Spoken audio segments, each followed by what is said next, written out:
नमस्ते दोस्तों, मैं किशन तिवारी और चालू करते हैं आज का टॉपिक। आज का टॉपिक है क्या है क्रिएटिन और एनाबॉलिक स्टेरॉयड के बीच में सिमिलैरिटीज।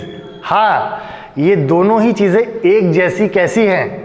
एक है बड़ा भाई जिसको हम बोलेंगे एनाबॉलिक स्टेरॉयड और एक है छोटा भाई जो है क्रिएटिन, जो लगभग अपने बड़े भाई जैसा ही है। तो चालू करते हैं इस वीडियो को। और सबसे पहला पॉइंट ये होता है कि दोनों ही बॉडी में मैन्युफैक्चर्ड किए जाते हैं और इनको बाहर से सप्लीमेंट करने की कोई जरूरत नहीं होती है। स्टेरॉयड के बारे में तो हर कोई जानता है कि भाई स्टेरॉयड बाहर से लेंगे तब बॉडी में जाएगा, बट बॉडी अपने अंदर खुद भी तो टेस्टोस्टेरोन बनाती है। यहाँ हम स्टेरॉयड का एग्जांपल सिर्फ टेस्टोस्टेरोन को ले रहे हैं। सो बॉडी अपने अंदर खुद भी तो टेस्टोस्टेरोन बनाती है और इसे बाहर से सप्लीमेंट करने की कोई जरूरत नहीं होती है। सेम फॉलो होता है क्रिएटिन के साथ। क्रिएटिन सप्लीमेंट जो है वो भी आपका लिवर थोड़ा बहुत क्रिएटिन बनाता है जितना बेसिक शरीर को जरूरत है, और उसको भी बाहर से सप्लीमेंट करने की कोई जरूरत नहीं होती है। सेकेंड पॉइंट आता है जब इन दोनों चीजों को जरूरत से ज्यादा बॉडी के अंदर डाला जाए, सप्लीमेंट किया जाए, इंजेक्ट किया जाए, तो बॉडी अपना नेचुरल प्रोडक्शन बंद कर देती है। Natural production in case of testosterone,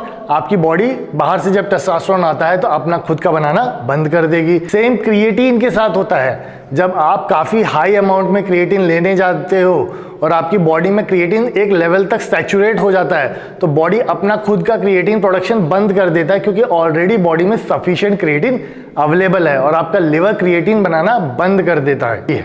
ये दोनों ही प्रोडक्ट्स, क्रिएटिन और एनाबॉलिक स्टेरॉयड, दोनों के दोनों लैब में मैन्युफैक्चर्ड होते हैं। एनाबॉलिक स्टेरॉयड तो हर कोई जानता है, इंजेक्टेबल अवेलेबल है, ओरल अवेलेबल है और वो लैब में सिंथेसाइज किया जाता है। बट क्रिएटिन जो सप्लीमेंट है ये भी लैब में बनाया जाता है।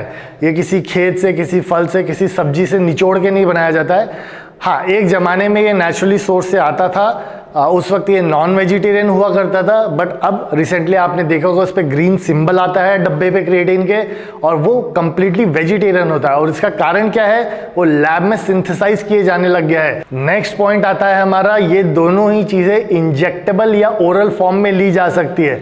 सबसे पहले ओरल डिस्कस करते हैं। एनाबॉलिक स्टेरॉयड को ओरल फॉर्म में कंज्यूम किया जा सकता है। हाँ, उसके काफ़ी सारे साइड इफेक्ट्स हो सकते हैं आपके लिवर पे। सेम क्रिएटिन को भी ओरल फॉर्म में लिया जा सकता है, जैसा कि आप सभी लेते होंगे। अब बात करते हैं इंजेक्टेबल वर्जन की। एनाबॉलिक स्टेरॉयड को इंजेक्टेबल वे में भी लिया जा सकता है, इंट्रामस्कुलरली। और क्रिएटिन इंजेक्टेबल नहीं आता, बट हाइपोथेटिकली हम सोचते हैं कि क्रिएटिन इंजेक्टेबल बनाया जा सकता है। द आंसर इज यस, क्योंकि क्रिएटिन का कोई फर्दर मेटाबॉलिज्म नहीं हो रहा है। जिस तरीके से वे प्रोटीन डाइजेस्ट होकर अमीनो एसिड्स में कन्वर्ट होता है, वैसे क्रिएटिन जो है वो अपने आप में ही एक अमीनो एसिड है और उसको किसी फर्दर डाइजेशन की जरूरत नहीं है। सो कहीं ना कहीं उसका भी एक इंजेक्शन क्रिएट किया जा सकता है और बॉडी में लगाया जा सकता है। बट वही बात है कि जब वो ओरल फॉर्म में कंप्लीटली सेफ है, ईजी टू कंज्यूम है, उसका इंजेक्टेबल वर्जन शायद फ्यूचर में आना पॉसिबल नहीं है।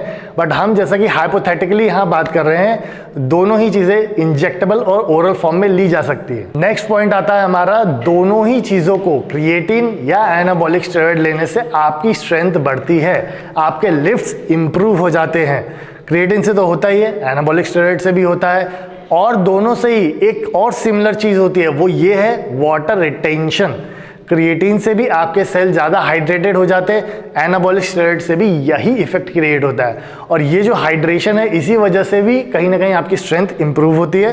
वैसे एनाबॉलिक स्टेरॉयड का स्ट्रेंथ बढ़ाने का एक कारण है आपके आरबीसीज का बढ़ना, जिससे ज़्यादा ऑक्सीजन कैरिंग कैपेसिटी बॉडी की हो जाती है और बॉडी बेटर परफॉर्म कर पाती है। नेक्स्ट हमारा पॉइंट आता है, जैसे ही क्रिएटिन या एनाबॉलिक स्टेरॉयड को आप डिसकंटिन्यू करते हो, एक डिसेंट अमाउंट ऑफ वेट आपका लूज हो जाता है, दैट इज वाटर वेट। हाँ, जैसे वाटर आया था इनकी वजह से, वैसे ही इनको छोड़ते ही वाटर चला जाता है। सो ये सारे कंपैरिजन प्रूव करते हैं कि आपके स्टेरॉयड और क्रिएटिन में काफ़ी सिमिलैरिटी है, उनके वर्किंग में, उनके रिजल्ट्स प्रोड्यूस्ड में। सो जो भी आपके दोस्त क्रिएटिन यूज़ करते हैं उनको ज़रूर ये वीडियो भेजिए। मेरा कहने का ये मतलब नहीं है यहाँ कि आप क्रिएटिन ना यूज़ करें, बट हाँ, क्रिएटिन एक safe way of gaining strength है और मसल्स है। एनाबॉलिक स्टेरॉयड जो है वो कहीं ना कहीं आपको काफ़ी सारे साइड इफेक्ट्स दे सकता है, जिससे आपने बचने की कोशिश करनी चाहिए। उम्मीद करता हूँ ये वीडियो आपको अच्छा लगा होगा। कोई मन में क्वेश्चन हो या कमेंट आप मुझे बताना चाहते हैं तो कमेंट सेक्शन में ज़रूर बताएं। धन्यवाद।